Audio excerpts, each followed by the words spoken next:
Hello दोस्तों आज के इस वीडियो में मैं आपको बताने वाला हूँ निबंध लिखने का सही तरीका। ठीक है, देखिए ये जो निबंध है आपका टोटल आएगा 7 नंबर के लिए। ठीक है, लेकिन 7 नंबर तभी मिलेगा जब लिखने का आपको सही तरीका पता रहेगा तब।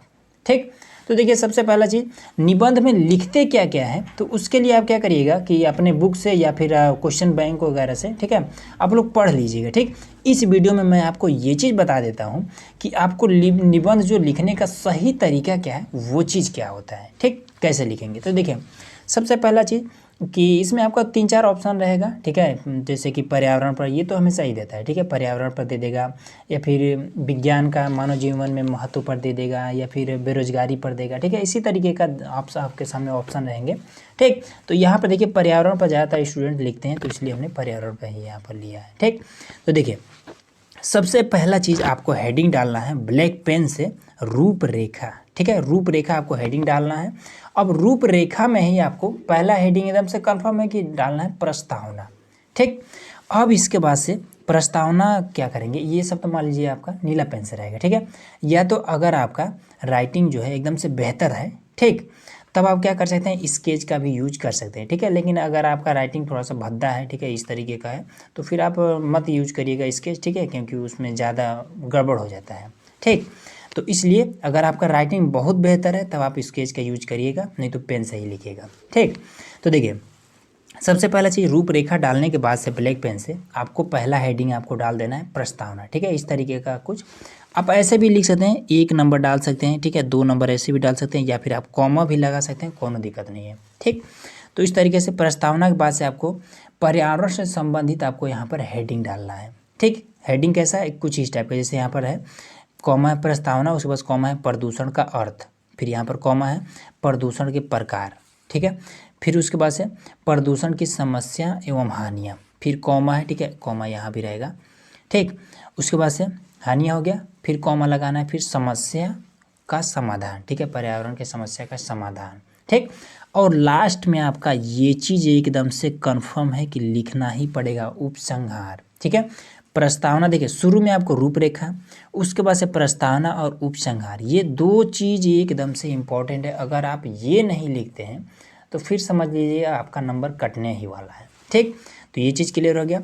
अब इसके बाद से ये वाला जो आपका है, इसको आपको यहाँ पर हेडिंग में डालना है। ठीक है, और इसमें आपको क्या करना है कि पर्यावरण से रिलेटेड जो भी अच्छी चीज़ें हैं वो आपको प्रस्तावना में लिखना होता है। ठीक, इसमें जैसे ऐसा नहीं है कि आपको रट करके एकदम से किसी भी चीज़ से जाएं उसके बाद से लिखें, ऐसा कुछ नहीं होता है। सारा चीज़ आपको अपने मन से बना करके पर्यावरण के बारे में आप क्या क्या चीज़ जानते हैं वो सारा चीज़ इसमें आपको लिखना होता है। ठीक है, रटना बिल्कुल भी नहीं होता है।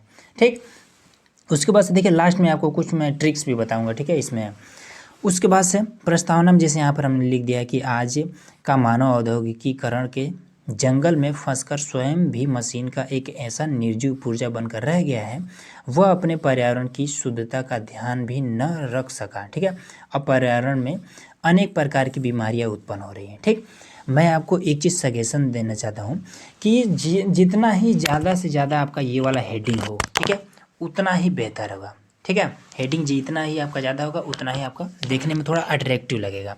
ठीक, उसके बाद से दूसरा ये वाला जो आपका है, ये वाला हेडिंग, ठीक है, दूसरा आपको यहाँ पर डाल देना है ब्लैक पेन से। ठीक, ब्लैक पेन से इतना आपको लिखना है। उसके बाद से यहाँ पर इतना देखिए, यहाँ पर हमने स्पेस छोड़ रखा है, इतना आपको स्पेस छोड़ना पड़ेगा। ठीक है, ताकि थोड़ा बेहतर लगे, लिखने का तरीका यही होता है। ये चीज़ क्लियर हो गया। उसके बाद से हमने अगला हेडिंग यहाँ पर आपका ये सेकंड वाला हेडिंग, थर्ड वाला हेडिंग हमने डाला है। फिर उसके बाद से लास्ट में हेडिंग क्या है, यहाँ पर ये समस्या और समाधान। ठीक है, तो इसको हमने देखिए यहाँ पर हमने प्रदूषण की समस्या एवं हानियाँ। ठीक है, उसके बाद से यहाँ पर हमने डाल रखा है समस्या का समाधान। ठीक, अब लास्ट में यहाँ पर हमने डाल दिया है उपसंहार। ठीक, अब देखिए उपसंहार में आपको क्या क्या चीज़ लिखना है। देखिए जो भी कॉपी चेक करेगा वो पहला चीज़ यही वाला आपका चेक करेगा। लास्ट में बीच में आपने क्या लिखा है उससे उसको कोई मतलब नहीं है। उपसंहार में आपने क्या चीज़ लिखा है वो आपका मैटर करता है। ठीक है, पूरा ये जितना भी आपने लिखा है, ठीक, चाहे जितना भी आप लिखे हैं, अगर आपका उपसंहार या तो लिखे ही नहीं है, ठीक है, या फिर लिखा है तो आप 1-2 लाइन लिख करके छोड़ दिया है, तो फिर उसी हिसाब से नंबर भी दे देगा। ठीक, तो देखिए इसमें हमने ये जो पर्यावरण पर हमने निबंध लिखा है, ठीक है, तो ये हमने थोड़ा थोड़ा ही लिखा है बस आपको समझाने के लिए, ठीक है। आपको कम से कम 2 पेज में लिखना होगा अगर आपको पूरा पूरा 7 नंबर चाहिए तब, ठीक। राइटिंग का आपको विशेष ध्यान देना होगा। राइटिंग अगर बेहतर है तो आपको कम से कम 2 पेज आपको लिखना पड़ेगा, ठीक, तब जाके आपको पूरा पूरा नंबर मिलेगा।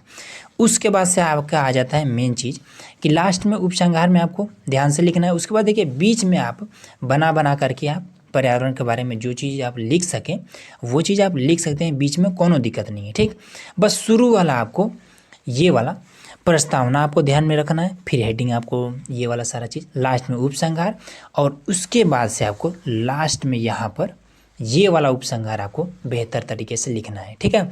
अब उपसंहार में लिखते क्या है तो देखिए, जैसे कि सरकार पर्यावरण को बचाने के लिए क्या क्या कर रही है, यही चीज़ मतलब अच्छी अच्छी चीज़ें आपको इस उपसंहार में भी लिखना है, ठीक है। जैसे यहाँ पर है कि प्रसन्नता की बात यह है कि भारत सरकार प्रदूषण की समस्या के प्रति जागरूक है, ठीक। उसने 1974 ईस्वी में जल प्रदूषण निवारण अधिनियम, ठीक है, लागू किया था, ठीक। इसके अंतर्गत एक केंद्रीय बोर्ड तथा प्रदेशों में प्रदूषण नियंत्रण बोर्ड गठित किए, ठीक है। और भी यहाँ पर है, ठीक है। तो ये इतना हमने आपको बस हिंट के लिए बताया है कि आपको उपसंहार में बस अच्छी अच्छी जो भी चीज़ें हैं वही चीज़ आपको इसमें लिखना है। और ये कम से कम आपका लास्ट वाला कम से कम आपका 10 लाइन का होना चाहिए, ठीक है। अगर 10 लाइन है तो कम से कम 8 लाइन का तो होना ही चाहिए, ठीक। दूसरा चीज़ आपको दूरी एकदम से दूर दूर नहीं लिखना है, ठीक है। बहुत लोग क्या करते हैं पेज भरने के चक्कर में क्या करते हैं दूर दूर एकदम से लिख देते हैं, तो वो भी उस पर भी आपका नंबर कटेगा, ठीक है। तो थोड़ा सा हल्का फुल्का आप दूरी कर सकते हैं, कोनो दिक्कत नहीं है, लेकिन बहुत ज़्यादा दूर नहीं करना है, ठीक। तो बस इतना ही चीज़ है, कम से कम 2 पेज लिखिएगा, आपका पूरा पूरा नंबर मिलेगा, ठीक है। तो उम्मीद है कि ये सारा चीज़ आपको इजीली समझ में आ गया होगा। तो चलिए मिलते हैं नेक्स्ट वीडियो में। नेक्स्ट वीडियो में हम लोग किसी और भी टॉपिक पर बात करेंगे, तो उसके लिए चैनल को सब्सक्राइब करके रखिएगा और अपने दोस्तों के साथ ज़रूर भी शेयर करिएगा। तो वीडियो देखने के लिए बहुत बहुत धन्यवाद।